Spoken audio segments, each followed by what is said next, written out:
இயற்கைக்கும் இறைவனுக்கும் முதல் வணக்கம். ஜூன் 6 பரமசிவன் ஃபாத்திமா ரொம்ப சந்தோஷமாக இருக்குது. ஏன்னா கமல் சார் கூட வருது இந்த படம். அது நினைக்கும் போது கொஞ்சம் பயமாகவும் இருக்குது. எனிவே ரொம்பவே சந்தோஷம். அண்ட் இந்த மேடைக்கு ரொம்ப நன்றி. இந்த மேடையில் நான் நிற்கிறதுக்கு முதல் காரணம் என் அம்மாவுக்கு முதல் நன்றி. அண்ட் இந்த படத்தில் ஒர்க் பண்ண எல்லாருக்குமே ரொம்ப பெரிய நன்றி. கார்வனன் சாராக இருக்கட்டும், விமல் சார் கூட என்னோட 2வது படம் இது.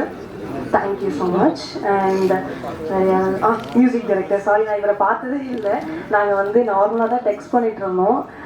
சாங் பயங்கரமாக வந்திருக்கு. இன்னைக்கு இந்த இடத்துல நாயகன் அவர் தான். ஸோ அவருக்கு ஒரு முதல் நன்றி. அண்ட் இந்த படத்தில் ஒர்க் பண்ண டெக்னீஷியன்ஸ் எல்லாத்துக்குமே ரொம்ப நன்றி. சஷ்மிதா அண்ட் விஆர்னு சொல்லி பழகிடுச்சு, பட் விமல் ராஜ் வந்திருக்க எல்லாருக்கும் நன்றி. Thank you so much.